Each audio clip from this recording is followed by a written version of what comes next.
Hey guys, welcome to Sopi Studio Umbiamas, conectando Aruba com o mundo via vídeo podcasting. Conectar conosco, compartilhar ideias e histórias para nos inspirar e para conan abrir. Sopi Studio é plataforma de podcast na Aruba. Follow-nos no Facebook, subscribe no YouTube ou na plataforma de podcast preferida. Escute o podcast preferido que hora e onde que está. Sopi Studio, powered by Qredits. Botou ideia? Qredits educa e prepara a abo para vir um empresário exitoso. De business plan, guia personal e préstamo para negócio até com 100,000 florin. Vira para mês donho com Qredits. Sopi. Passa na Sopi para o sop, salada, wrap ou flatbread e mais fresco. Com 7 localidades rond Aruba. Nós está cerca de Sopi. SwingMasterz. Organizando events, conferences of weddings, Mr. de luz, sound, staging, DJ, trussing of flat screen, SwingMasterz está claro para ser boa fiesta éxito. SwingMasterz. E agora, Sopi Studio é plataforma de podcast de Aruba, está apresentar.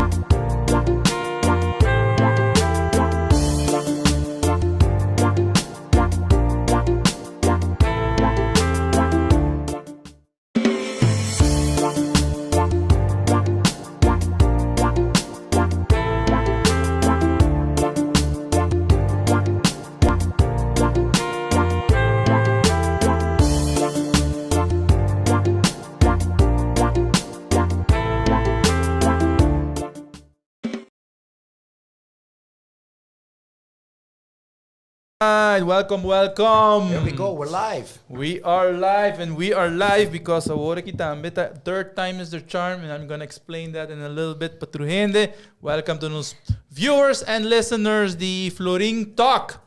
Naturalmente, riba é plataforma de Sopi Studio. E isso que assim esaki possível. Tá grande dank na nos sponsors nang de plataforma que tá Sopi, SwingMasterz e Qredits. FLORIN TALK está agora patronizado de Monarch CPA LLC, the 21st Century Accountants and Advisors and Tax Advisors. Vira massa aqui. Vira massa coisas. Mas empregado bem, vamos lá. Cool. Nós vira massa aqui. So, agradecendo a nossa miniatura gente que está live conosco. Nós temos outro tremendo show. Me tenho visa que essa aqui, em verdade, the third time is the charm. Third time is the charm? Third time is the charm. Yeah, sempre sobre nós temos 3 semanas que está basic to scheduling episode aqui. See, when we're done with introduction, I'll explain. So I'll make sure people understand what happened. Nos logra, nos estava prometo de corriente. Sim, corriente. Sei lo qual que passa, nos estava tem famoso blackout 2 semanas passada. Depois está tem circunstância não que nos não pode lograr by live semana passada, pero nós tem completo aqui não, claro, tremendo show. Naturalmente, que por brindar diferentes tipos de informação relatada na businesses. Dus me ave nós também papia tiki de blockchain e culturas de diferentes componentes, não, mas naturalmente tendo em conta que é parte de business and personal investing também. Dus that should be interesting. Me também introduzir nos guests aqui rato, propriamente que sei me tenho que introduzir mi co-host de Ave Tarde. She's representing. Arlene, welcome. Boa tarde. All good? Yes. Klapa blockchain? Klapa blockchain. Right, tremendo. Blockchain da klapa. We'll find out. E naturalmente agora nós temos, without further ado, esta uma pessoa que eigenlijk não é a introdução riba Sopi Studio platform, que está Bruce Harms. Welcome. Thank you for having me. I'm excited. Yeah, no, so are we. We are, nós está looking forward para... But if viewers don't know to Whack Tech and Back, my name is Bruce, digital evangelist and advocate of blockchain, and overall technology enthusiast. I'm so excited to have researched a bit in your space. Exactly. Right? Exactly. That makes it interesting, right? That makes it interesting. Ito forsami see un poco, research un poco, pensa un poco, anto plania plania talking points. Exacto. No, Right? the same goes for us, no? Dus nos também tá fazendo nos research para preparar para nos beiden mundo aqui que tá eigenlijk ever growing. Ever growing, absolutely, absolutely. Maar todo dia que eu lees news, tem mais informação over die tópico aqui. Naturalmente, hope persona tá sempre nanta coisa mais na Bitcoin com cryptocurrency, sure. eigenlijk tem hope mais atrás e isso é o qual que nós vamos conversar tiki à tarde, tentando a noite e também vai com impactar o business Seguro que sim. in the future. Me te quero que Aruba tem interesse mais grande mesmo. Den anto ornos papia de blockchain, but it's almost like talking about education, right? So the many tiers and levels, but in the end, it's now mainstream news, right? It's mainstream news, and you know about Bitcoin like we used to know about the barrel of oil price and about dollar exchanges, and it's become a very important thing. But look at me share kubo let me start with a question. Boso nang ahabri, por ejemplo, un wallet iba check un poco crypto? Well, by still a version there. Well, so I think what we'll do, we'll arrange. There, see. So we'll arrange. I think from the Sopi Mix Studios because Jeff wants some crypto as well. Okay. And we'll just do it here, and we should definitely do that as soon as possible. But those are exactly some of the questions that we have, right? Right, and that's where I like to start, with us, and what's important. Nos tawake for the perspectiva de nos comunidad aqui na Aruba e Caribe, right? So nos un very strange financial animal. Nos dependiente de banco, não dependiente de outro banco. Right. Nos un Nederlandse until satellite. Nos main industry and economic partner is probably the United States of America with tourism. So it becomes very interesting. So what foundations nang kami na botin ko busca information. Bopo começar que primary market de turismo, which is New York and Chicago and Boston. Something you got to watch for. Correct. That's interesting what happens in New York, and they're moving towards blockchain adoption. So então outro advocacy that I'm about. Just começar com blockchain. See, what does it mean? What does it mean? I think to talk about blockchain, we have to talk about decentralization. Okay. That's where everything begins. So let me ask you, and I didn't know about blockchain until COVID. Back in my days, in my Arubook days, where I worked with my good friends from Arubook, where we were making websites. Actually, one of the pioneers, Static, was already working with Bitcoin when it was $100, $200, or $500, right? But mita ba share ko bong article ko maskibi pa Chamber. And a magazine not release ainda, but the question was, save, buy stocks, or buy crypto. Então, basically, conta história com ama end up bira interessa than blockchain just in general. So then COVID accelerates everything, right? So it doesn't change anything. But people started working from home. People started, and what the Wako technology was facilitating this situation. Correct. So if you talk about blockchain, do you guys know that it was released by an anonymous person? So the technology? I thought it was a Japanese one already. Yes, it's Satoshi. It's a pseudo. So okay. So think about someone that was not happy with how the world is going, understood technology and encryption technology really well, and it is the most successful social financial experiment ever. So decentralization means, hey, here's something, and let everybody just use it. Okay. A little bit like WordPress. Ever heard of WordPress? Yeah. A website content management. It's open source. Yeah. Which means there's no real owner. There's Demi article, by the way, we had to find out, okay, what is Bitcoin? Well, it was released as a reaction, sort of a protest almost to the current financial institutions, right? And I can imagine why some people would protest the current system. Of course. And what the blockchain really is, hey, here's Bruce. I have a computer, and it's exciting technology. Why don't you start generating a block? That means when we're generating the block, we're managing the server. right? So the whole internet is servers that cost money. Exactly. Right? So here's a new model. Hey, nós três, using this current technology we have at home with intelligent software, and you're going to start mining, which is proof of work. And when you mine, what you're really doing is creating a spreadsheet, very nice spreadsheet. And if you do it, I check you, you check me. And you do it, and I check you, and you check me. And we're all maintaining the same information, copied everywhere in full. And why will we do this? Well, every time we close a block, you get paid in a digital currency. So it's a self-propelling, self-maintaining, totally democratic, 100% participating model. That's Bitcoin. And it happened. So what happened? The whole world started mining, which is... And where is it maintained? By everybody that mines. So imagine anybody out there that is mining Bitcoin is maintaining the global Bitcoin servers. So it's decentralized. It's hard to wrap your brain around that, right? Yeah. Itong network. Kung yung hand Correct. Yeah, that's what I understood Yeah. from the blockchain, but why would you maintain a server and pay the cost of electricity and pay the cost of the internet? For what? Well, that's mining. You get paid Bitcoin. Okay. So everybody thinks, hey, if you mine, you become rich. Well, that wasn't the initial. And what I'm a big fan of Cardano, and we'll get into that later why. But Charles Hoskinson coins Bitcoin, the original, most successful, but it's got some limitations, right?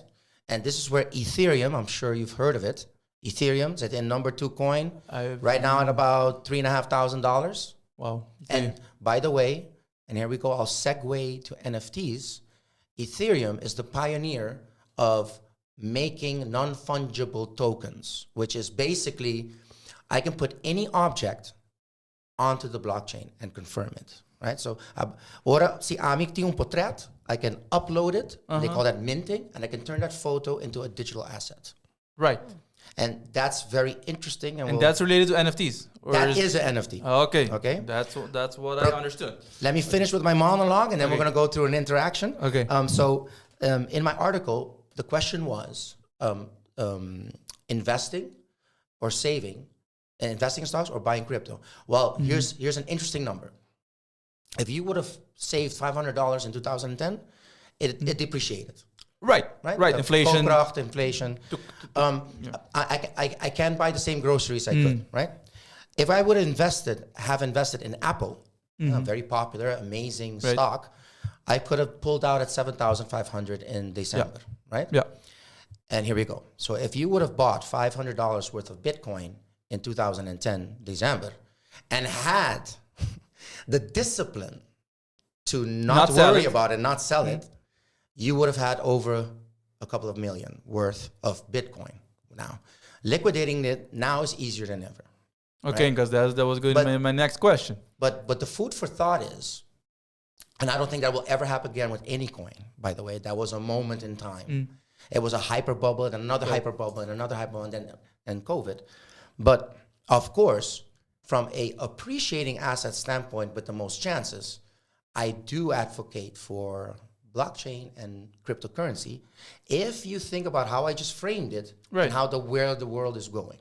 Correct. Right? So, and we were talking about it before the show. So I believe this will be the first time in history that social technology has pushed adoption in a organic way. And not define social technology now. You mean? Well, for example, upward mobility in Africa is because of smartphones and not because of traditional banking infrastructure. They totally skipped that part. So Aruba grew in a Western way, 40, 50 years of infrastructure and compliance and banks and services, right? Exactly. That takes years, decades. And in Africa, they're skipping that process, going straight phone to phone. Business to business, business to consumer, everything through the internet, skipping through technology, traditional infrastructure. So that's what I mean with social technology. So smartphones, digital asset sharing, and the issues of the internet. Okay. Right? So got it. what do you think? What are you thinking? Woo. As financial experts and I guess you're in the service giving part of financial services. Right. Because eventually what's going to happen is, a lot of the clients are going to ask you about, okay, what should I be doing? With the same concept that you brought forward. I have money that either I can invest. Right. Or I can save. You can save. Or, but do you know anything about digital currency? Do you know anything about NFTs? And obviously, there's a lot of those, a lot of information about the news. Yeah. But here's my question. A lot of information, by the way. So sorry. That's my That's first why reaction. I unpacked it and then I left it there. Yeah, it's a lot of info. I know. But you hear a lot about that. The different cryptocurrency that they're. You have big gains and you have big losses. Big gains and big losses. Absolutely. Volatility. So what's going on now? It just did a big crash. There was a big crash. Compared 2010 to now. Right. How about 2020 to 2022? How is cryptocurrency behaving? If I understand it well, and here I go, I disclaim, when it comes to blockchain, I am much more student of the social impact and the businesses that use it and the utility of it. Okay. But if I understand some good friends of mine, you have to look at crypto in 3-year cycles, right? So 3-year bulls and bullish, and in that 3 years, things are gonna be very volatile. That's why you have a lot of experts that can exploit the volatility aspect, right? And nobody saw a Ukraine war coming and changing things. But what does crypto and blockchain technology have going for it is that it's hyper accessible and millions of people start using it in a blink of an eye. Okay, so why would I use it? Why would I buy cryptocurrency? I'm playing devil's advocate. No, you should.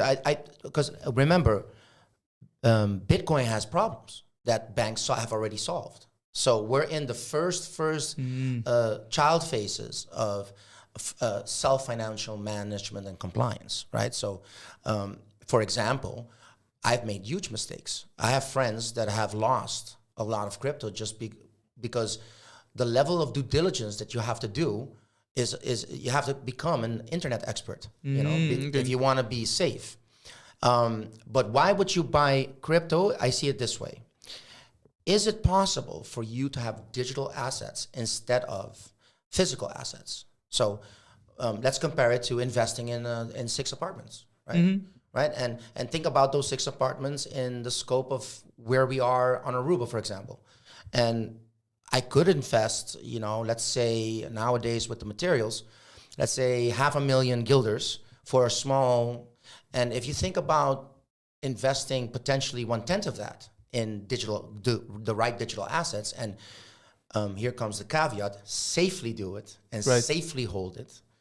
I think there's something to think about. Okay. Actually, we have a business and we have Cardano as sort of a digital asset, and we want to be taxed for it. I want to be able to add that into my business portfolio, and these are things I want to advocate for. I think that's going to be happening more and more, right? Yes. If you can listen to Geoffrey, he's advocating for that. The central bank doesn't really like it, but the problem is, who cares? Yeah, because it's when it comes to your users' rights for your computer, they can't touch that. Mm-hmm. And the best thing they can do is regulate. Right. Regulate it.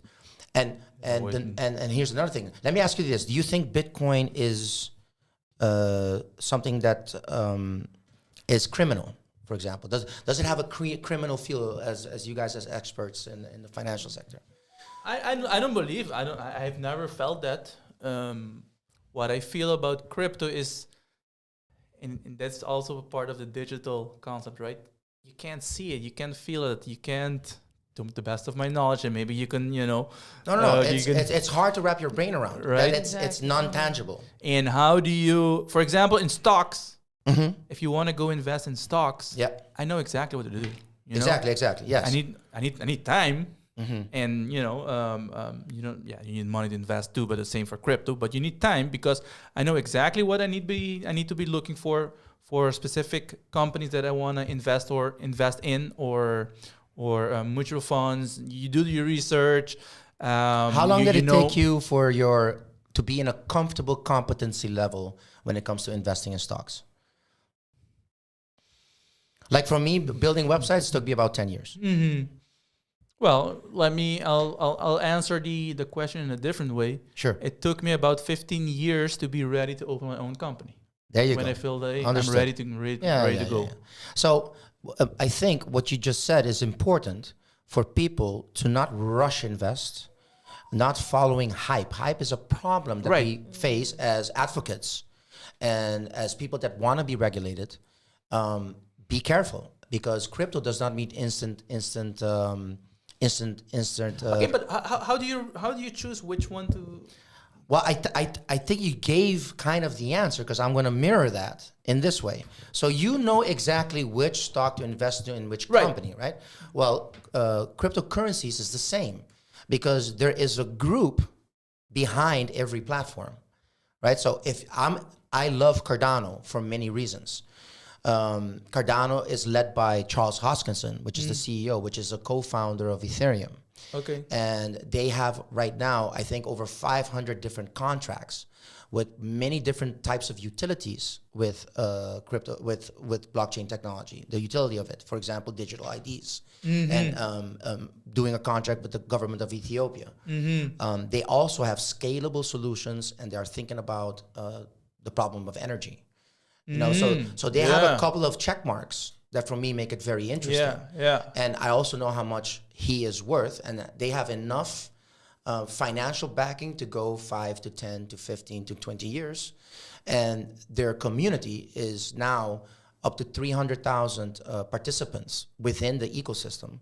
And they also have a couple of other, so IOHK is a company, but they made it open source, and now it's managed by voting. So for example, if you have a Cardano wallet, imagine your wallet can vote for the elections. Your wallet, like your physical wallet. So that's what I have. If I have a certain amount of crypto within that platform, I am a participant to who gets funding or not, because I just hold. So they bringing a democratic aspect to be participating in that ecosystem. So these are things that with time, what's building confidence for you to say, you know, I think Cardano is pretty cool, or Solana, or Ethereum. Actually, I have pulled up. We want to open a wallet. Yes, I have a great recommendation, and for the listeners, how do we do that? Exodus.io is a multi-token wallet. So in there you can buy XRP, Bitcoin, Ethereum, anyone you want. You can buy them. Okay. You can hold them, and you can invest them, and it has a nice interface that you learn about it. And let me answer that. There's one thing I wanted to go back to. Sure, right? Sure. You said it's not tangible, but neither is my Aruba bank. So I've experienced both. So from one interface to the other, it's only branding. So when I'm paying, tangible is real estate. Probably. Exactly. So if I'm paying my bills, I open up the Aruba Bank app, and I put in some numbers and some information. I press send, and then it gets subtracted. And crypto works the exact same way. It's from an experience level. It's actually a little bit easier. There's only one address I have to send it to. So if you have a wallet and I have a wallet, and you want to give me a contract for accounting services, I could set up automatic payment through my wallet, and I send you Cardano. So the experience is the same. The experience is the same. That's one. If something And two, happens to with Aruba Bank, CMB, RBC, they go bankrupt. Well, if I want to say it here in Aruba, but at least in the States, for example, you're protected for a certain amount. I guess, but that's not that's a. I have to say, my gut feeling says that's kind of La La Land, because in reality, that didn't happen. Your assets get frozen. You see what I'm saying? So that centralization also has a caveat. Right. When there's martial law, you don't get to do anything. Yeah, true. Your human rights are being at play. I'll go a little bit further. The problem of de-risking. Okay. Right? So we have de-risking issues here on Aruba. We are little banks from a little bit bigger banks, and then you got when they decide something, you have no choice. Right.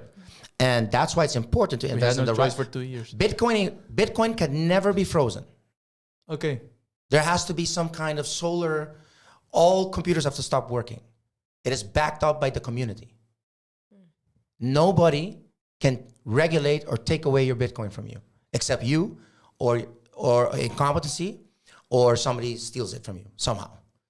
You understand? So the same thing that gives you the backing is the risk. If you were in Ukraine, you couldn't take out your money and leave if you were a man. The women get to go. Right. Is that okay? No. Of course not.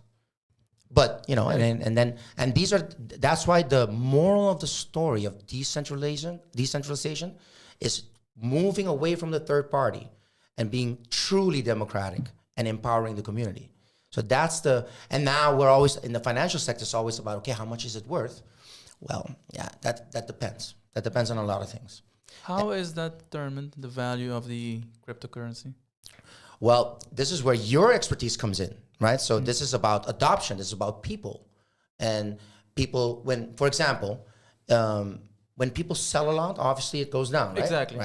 And why do people sell a lot? Because they don't believe in it. Exactly. And why don't they believe in it? Because something happens. It is totally factored in, just like stock markets. Somebody tweets the wrong thing, and the stocks go down. Exactly. So when the war in Ukraine happened, there was a little bit of a dip because there was a lot of insecurities and people were cashing out. And now you see there's mass adoption of blockchain wallets and remittance, right? So sending money everywhere. That's where it shines. And again, adoption drives all. But it's purely driven by demand and supply then? Well, yes, absolutely. Demand and supply. But the demand supply is not simple. It's not buyers and sellers. You have miners, for example, right? That are maintaining the network, right? And remember, there's other stuff happening on the blockchain. So there's people that are doing services with the blockchain. And that's where things get interesting. So you got a couple of players in the ecosystem. So you don't have just people that are buying and selling. You have people that are maintaining the network and selling as well. And that's when things get interesting. And remember, now, one of the biggest issues that Bitcoin has is that it's very intense. So what they did was, every time they close a block, it gets more difficult. So there's a natural cap on how much you can extract from mining. It's going to come to a point where it's almost impossible to create more Bitcoins. Meaning the value is going to go higher. So right now, it takes about a whole city of energy to generate a Bitcoin. I think a small town. Whatever it is exactly, it doesn't really matter. If you and me started mining now, we would never close a Bitcoin. We just don't have the resources for that. But they've done that. So the designer of this platform or this system or this ecosystem, whatever you want to call it, has made sure that they can never abuse and print anytime they want. Unlike the Federal reserves, right? So that's what is interesting about how they've approached it. But now all the other coins are coming out with their own solutions and hybrids and a little bit of central or not central. And let's not forget, we have to look at the entertainment and gaming industry if you want to understand why it's going to be pushed even harder, right? So let's talk a little bit about the internet for you guys. So let me ask, how do you feel about social media and news? If you can give me in 2 sentences or 3, the both of you. So let's start it's her turn now. Me and you have been, what is your feeling? And there's no right answer. I'm just interested to see how you feel about, for example, Facebook through COVID times and the last presidency. Facebook. You closed. There you go. That says a lot, right? Yeah. Because probably you got very irritated with it. Probably because the information is such low quality. It's depressing. It's depressing, right? Yeah. So we've all seen The Great Hack, right? The documentary about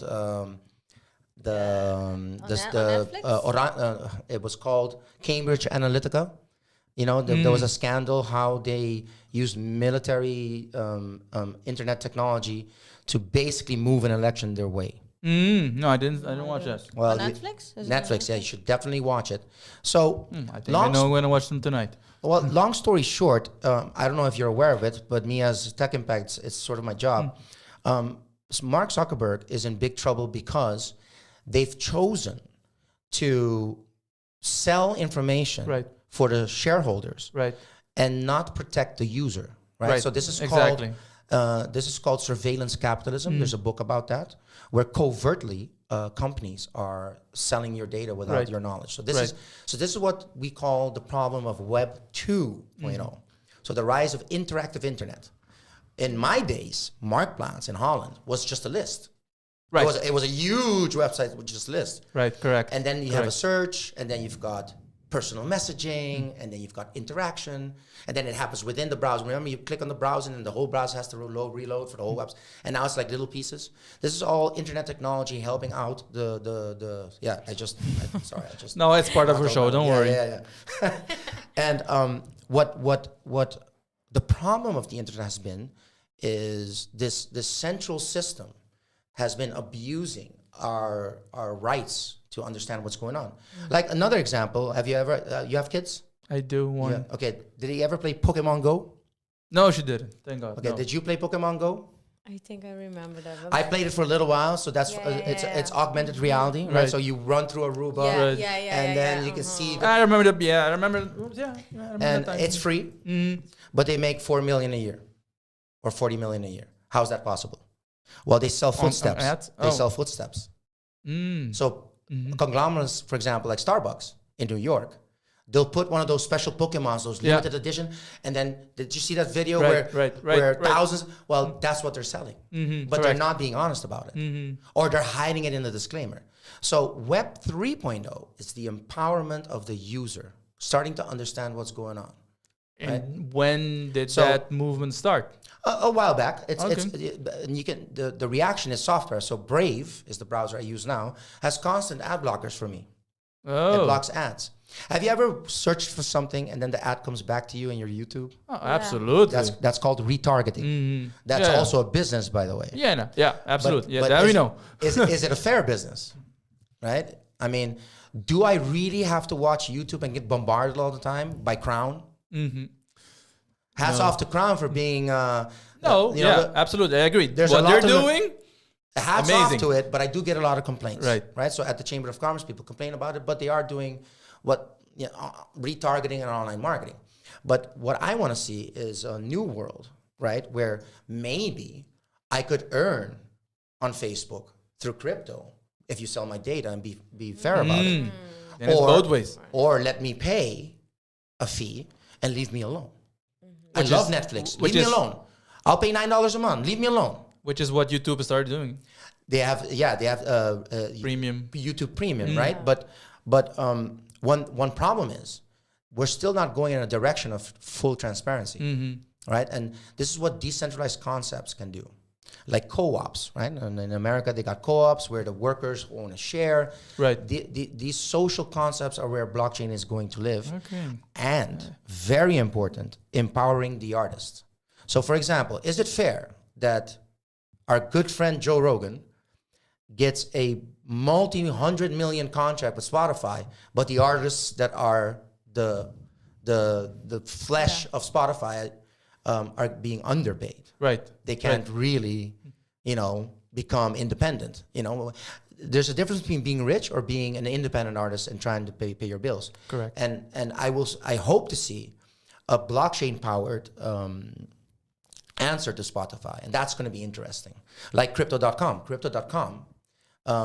Explain that, because Crypto.com is just becoming huge. It's becoming huge. F1 sponsor, right? So we talked about F1. They have the naming rights of the former Staples Center in Los Angeles. And this is a hybrid concept, in my opinion, right? So you've got pure decentralized cryptocurrency blockchain concepts that are about empowerment and about the people and everybody wins kind of concept.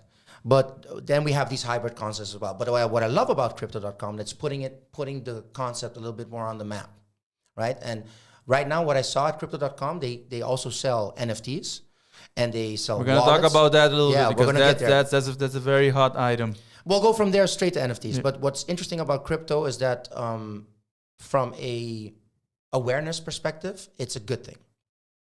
And hopefully, with the right interest, we need to start educating people on how to participate in cryptocurrency safely. And disclaimer, DBA, don't think, I got the question actually, you know what, Bruce, I want to put $500 and then next year I want to have 50,000. That's not going to happen. What needs to happen is that you onboard a little bit, what you can lose, and wait 10 to 15 years. And maybe one day, and I think it's going to happen, when we need to pay for a ticket, I can take out of my crypto savings and pay it directly through crypto.com or Apple Pay probably. They're all moving on board. And let's not underestimate. Wasn't Apple is moving? They're all talking about it, but I think it's that's complicated, right? But one thing is for sure, that the traditional banking system in America is sowieso moving their portfolios a little bit. They're diversifying risk because inflation is going to happen. I mean, you can say whatever you want. That's global. But that's global, and they've printed trillions. Right. And JP Morgan has a crypto team. Right. Citibank has a crypto team. This is the research I had to do for the article, by the way. So I'm pretty confident about it. And what we have to do is just keep looking, and try and participate a little bit. But obviously, we can't really, make a difference except for participate where we can. As a small community, for SMEs especially. Right. So NFTs, go ahead. What NFTs. Yeah, well. What do you think it is? I don't know. Because, I'll share my little knowledge that I have about NFTs. Sure. But basically, and it may be completely wrong, but what I see is actually that creative artists actually have a way now that they can expose their art and...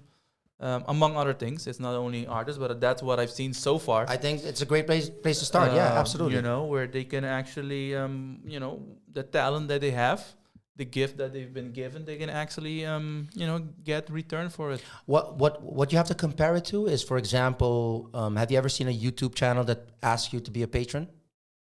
Right, so patreon.com, right? So they say, okay, look, guys, I can't really make money with these ads. So in the small community, why don't you pay me, X amount, which is usually $4 or $5, right?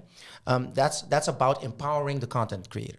Correct. So what they're really doing is kind of moving YouTube's business model away, and they've actually reacted now. Now you can tip directly, right? With NFTs for the artists, they can directly sell to their audience. Correct. And move away from a iTunes or a Spotify if you're a musician, or OpenSea, for example. And artists in all forms, right? Music, art. So again, it's the decentralized empowerment. It's you and your audience, and you can create you can create assets that you manage. I used to be in a band called Orange Grove. And we used to upload our music at iTunes, and they would hold it and serve it, and then they would sell it, and then we would get about 70%. Exactly. And they'd keep 30. But what if you have an audience and you can sell easily at 100 make this album? I can upload this sample as an NFT, which is basically just a file with a certification. It's just a certification that I can track, and you can track ownership, and then I give 10 exclusive high-quality albums for a little bit of higher price directly to my customers, and they buy it from my platform. So it's about empowerment. I always tell people, don't put everything on a business page from Facebook. Build your own platform, build your audience, and build your email list, build your business. So this is what it's about really for NFTs. If you're right, it is empowering the artist, but what we're really doing is we're taking away that third party, the middleman, that has huge control over your career. With one small policy change, it's over for you. But where do they upload it? There's many services.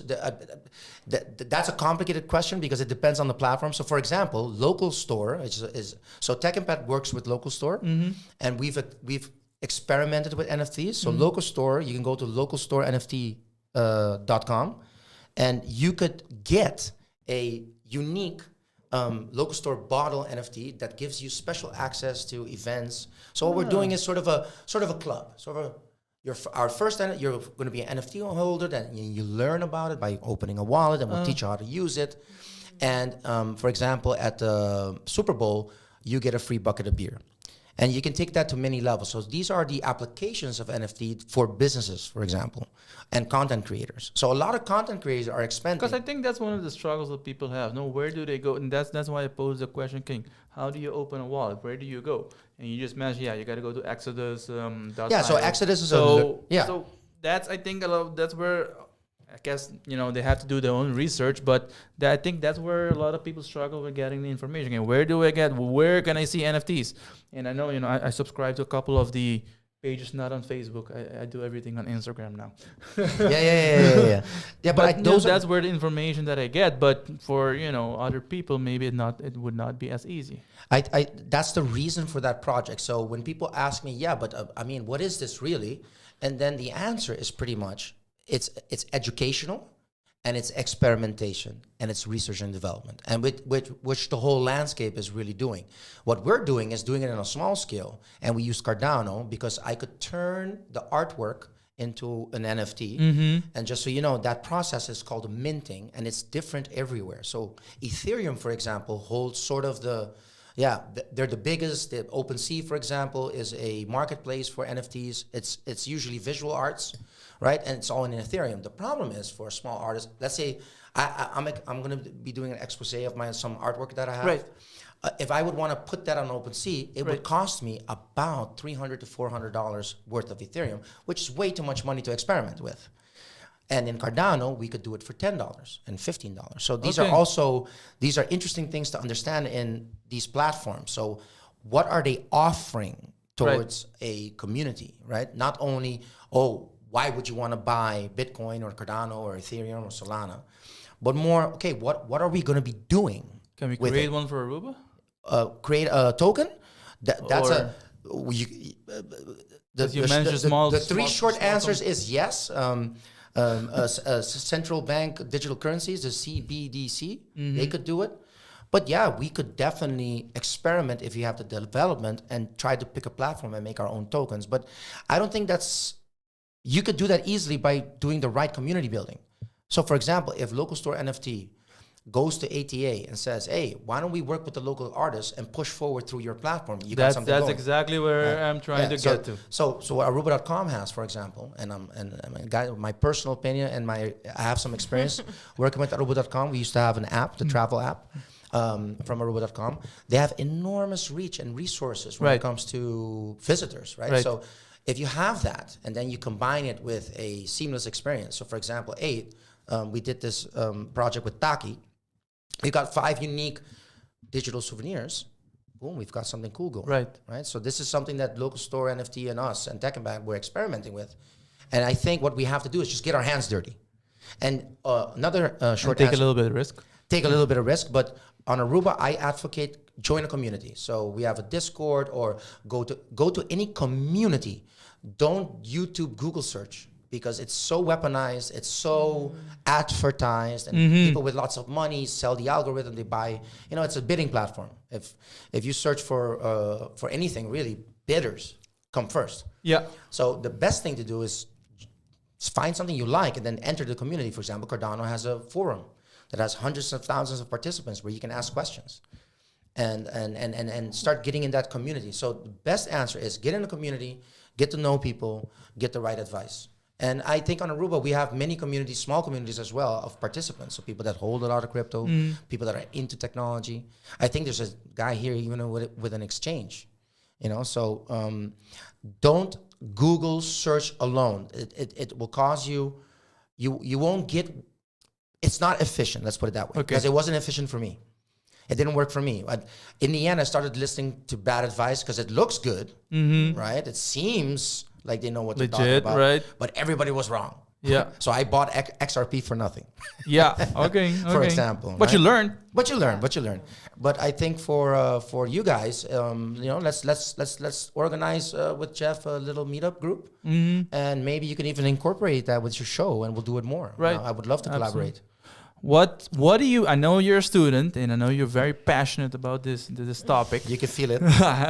We can certainly feel it. What do you think is going to change for businesses here in Aruba? Change. I know you cannot forecast the future, but how do you think that NFTs blockchains, crypto is going to change how we're going to do business, if any? The accessibility is going to improve because at some point, because we were mentioning also about the payment methods. Yeah. So payment gateways, if I think, and I think that is something that is becoming very big here on the island, because a lot of people ask for information about the payment methods, because they obviously want to sell online, right? They want to make everything more accessible to the customer, make it everything easier, but sometimes they're a little bit limited by current options. Yeah.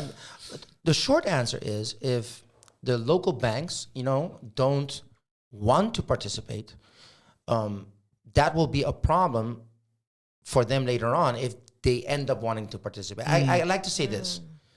I can imagine once upon a time that the banks didn't want to have an app and they wanted to advocate desk service.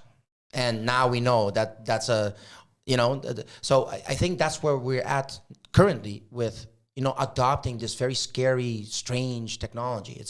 It's hard to wrap your brain around. But if you look at examples like, I think Ecuador, I forgot, one of those Latin countries that have problems with banking, the business community solved it itself. They adopted a certain platform. So small businesses download apps and they say, we accept this, and the consumer figures out how to onboard them. They figure it out. Because they were almost forced. Exactly. So I think if there's enough pressure from the business community to enter this space, right? If you have to think about the primary markets, right? It will just happen and nobody can stop that. So if certain tour operators on the beach want to accept crypto, they absolutely can. That will not be a problem. If New York becomes one of those hubs, right?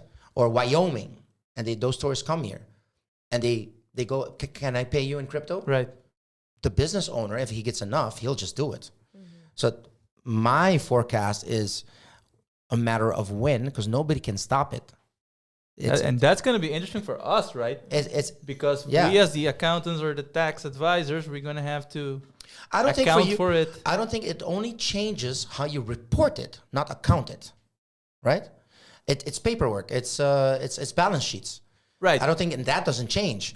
It's just that, okay, how are you going to convert every time? Right, because you have a value in your wallet. You have a value in, basically it's the relationship towards the dollar. That's the problem. Right. So it was 32,000 like 2 weeks ago, and now it's already over 48,000. Those are going to be your challenges when it comes to converting into the dollar model. Exactly. Right? Well, that's for accounting and also for reporting, because in a very extreme example, I don't think that's going to happen, but you never know, because you have crypto, maybe you have a certain value at the end of the year. Yeah, right? Ja, right. And what happens if, you lose value in the next month before you issue, Those are issues, yes. So those are going to be challenges, not issues, challenges. But the short answer, really, if you really, really think about it, if the bank just allow for them to go through the exchanges to offboard their revenue in crypto, and it just goes on the bank, the problem is solved. Right? So for example, if you incorporate a payment gateway like crypto.com, they have that for businesses. They have merchant services. Interesting. Right? And people I'll do as a marketeer, I'll say, hey, listen, man, why don't you give them, 45% discount for you to have some crypto, and then you offboard the value you need and hold on to the asset, because it will appreciate most probably. It's always a risk. Right. But it's something you're interested in. Well, it could be done as long as, for example, Aruba Bank says, or anybody says, really, and let's not mention the banks because they'll get mad. But I don't want problems, of course, because we still need the banks. Without the banks, we can do business. But yeah, if they just accept that turnover, you're good. And they have fees, and then you have great volume. Correct. So that's the only. If they do that, we're good. But I think it's going to happen, because if Citibank and JP Morgan are doing it, But that's exactly what happened with car services, right? You still have to pay a fee. There's always a fee. Some people say, no, I don't want any cars because I don't want to pay the fee. But eventually, you're forced to take the card because people, they don't carry cash. But let me ask you this: what do you feel about cashless?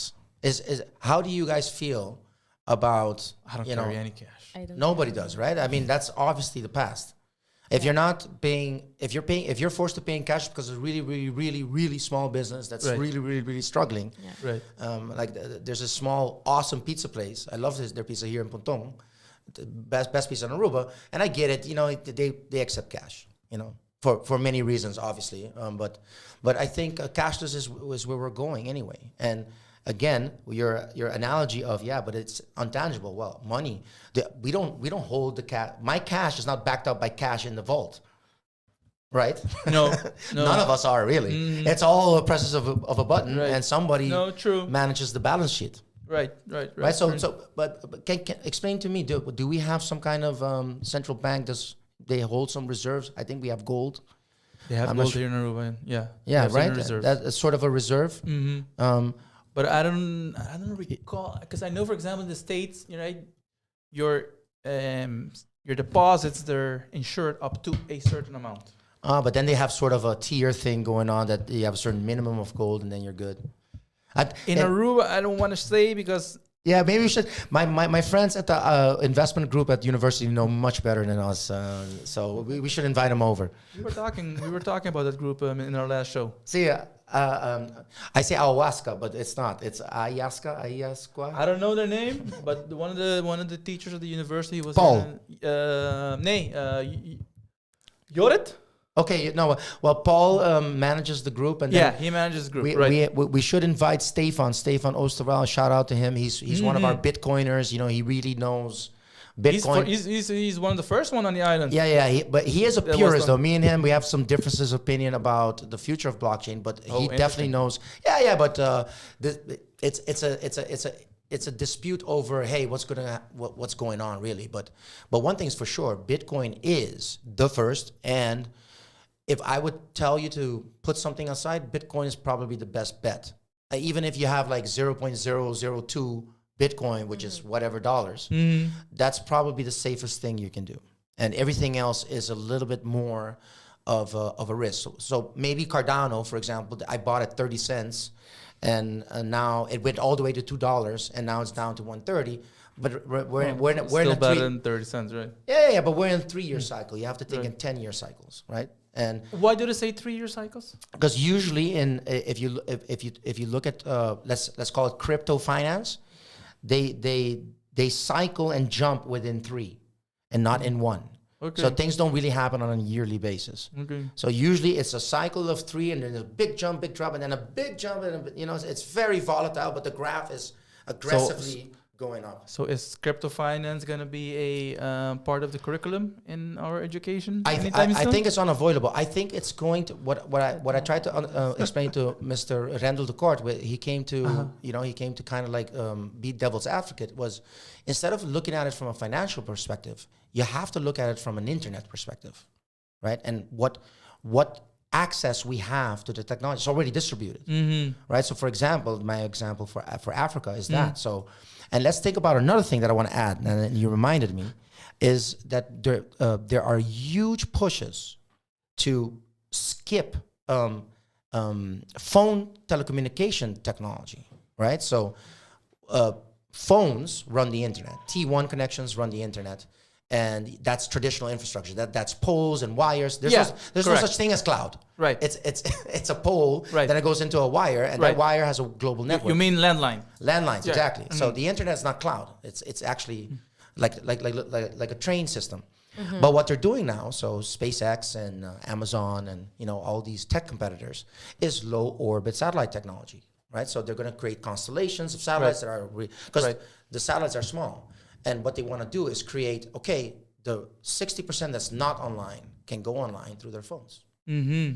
So there's going to be an enormous wave of new users in a short amount of time. Wow.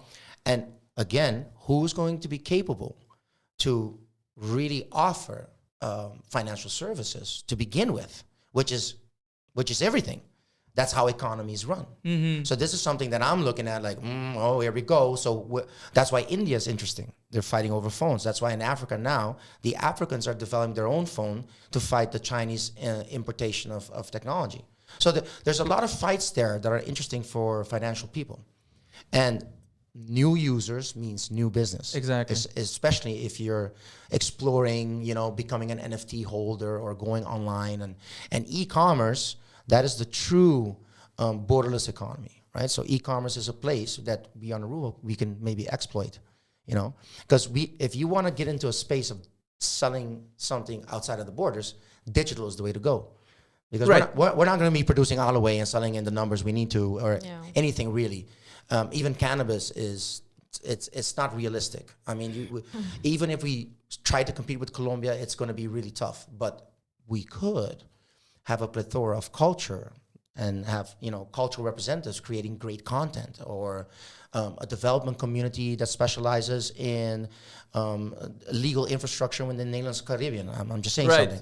Or so knowledge and services that can be exploited through those methods and forms. Exactly. And Aruba is well educated, and we have modern infrastructure. Relatively speaking. Relative. If you have to compare the big push from big tech to penetrate the underdeveloped infrastructural countries. So that's where things get really interesting. Okay. Food for thought. Yes. So check out Rwanda. You have me thinking here. Yeah, Rwanda, by the way, I don't know if you know the history of Rwanda. No. A long time ago in a galaxy far away, I was in the Ministry of Defense when I was a teenager because I won a debate at school. And I met two refugees that escaped the genocide between the Hutsis and the Tutsis. And there was genocide there. And they're now one of the top tech countries in the whole Africa, even the world, the top 11. And what they did was they invested heavily in technological education. So on their bill, they have a laptop and kids. And they're the example of what technology can do for the whole community. They also have a very interesting... And that's the thing, right? You got to exploit that's everything in life. But you got to exploit, in this case, technology the right way. The right way, absolutely. That's right. That's why, when you look at them, they're so under the radar. Because we're promoted that, technology happens here and there, but there's a lot of places that are doing great things. Did you know that they invented a drone system with a small plane, and they deliver blood all over the country with that drone system in Rwanda? Yeah. They have a medical technology developed there because Rwanda is very hilly. Right. They took a 7-hour delivery of blood to 15 minutes. And it's not a drone like we know, like a helicopter. It's actually a plane that has a launch system. It drops the basket and flies back, and then they catch it. And it's amazing what they've done with pretty accessible open source technology, right? So those drones. But how did they promote everything to make sure that we're going to concentrate on technology? Did it start from? It happened on a governmental level down. Okay, so there was going to be. There was amazing question. Policy making and some guts. Right. And they're small, that they're a small country.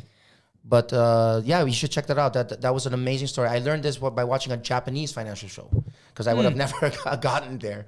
Yeah. So that's an example. And India, it's... Because that's where I'm a little bit going to when I asked about the question about education. Yeah. You mentioned the example of Ecuador, right? Yes, where they were forced. But by the same token, if we from the private sector force, certain actions together with policies from the government, we can make a lot of things happen. Absolutely, and I do think. But we need to get there. But we have some people. We have some people with that mindset. We have some people, and I think the push is serious. At Economische Zaken, they're thinking about it. I mean, Sharon Meyer did an e-commerce, did a whole 3 days on blockchain, and got great reaction. I think the interest is there. It's just that, like everybody else, I wouldn't be able to help with this policy because I do not know enough to put some kind of legal framework that will work. We need more experts to get educated on. So that's why it's important for policymakers to get exposed to this information, and maybe we have. But that's why we have this show, Bruce. Okay, I know. But maybe to bring information to the community, so they listen, they're aware, they know what's going on, to see what is possible, and because a lot of people they listen, about cryptocurrency, blockchains, and NFTs, but they don't really understand it maybe completely. I think we got like maybe 1 or 2% smarter today with this information. You're welcome. But that at least it's a progress. But that's exactly why we have these types of shows, so that information can come forward. We can become, brighter and better informed, that maybe we can come up with better solutions, for Aruba. Well, I think let's expand on that. So maybe this team, we can move forward and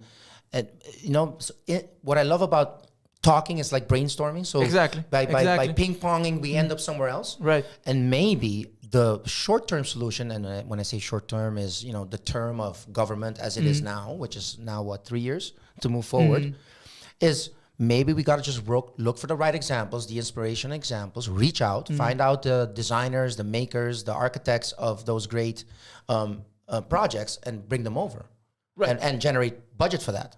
Right. Right? Absolutely. Is that our cue? I think that's our cue, isn't it? and I would love to expand on these ideas because there's much more to talk about. Right. The NFT should be a show on its own, right? I think we have 2 shows already. We have one about e-commerce and we have one about NFTs. and before we do the show, we do a little meetup on setting up a wallet, and we'll have fun with that. Yeah, no, absolutely. These are amazing information that has been brought forward. Tremendo, Bruce. Thank you. Sí, bom. Ora pa sa manera nada, Trobe. Next. Sí. Yes. Nós mesmo follow-up. Yes. Definitely um follow-up. No, seguro me quer agradecer para Bruce para formar parte de show de honor. No saco boting mesmo show riba Sopi Mix. Sí. Pero toch me te querer eta great que nós tem cross platforms. Então, você most welcome to being when that time comes. No, by all means. Yeah, we'll do a little exchange collab. Sí, exactamente. Dus, thanking you one more time para information provided a nos possible viewers and listeners. E hopefully, naturalmente, com nossa três informação valiosa para você. Arlen, thank you once again to be part of the show. Bruce.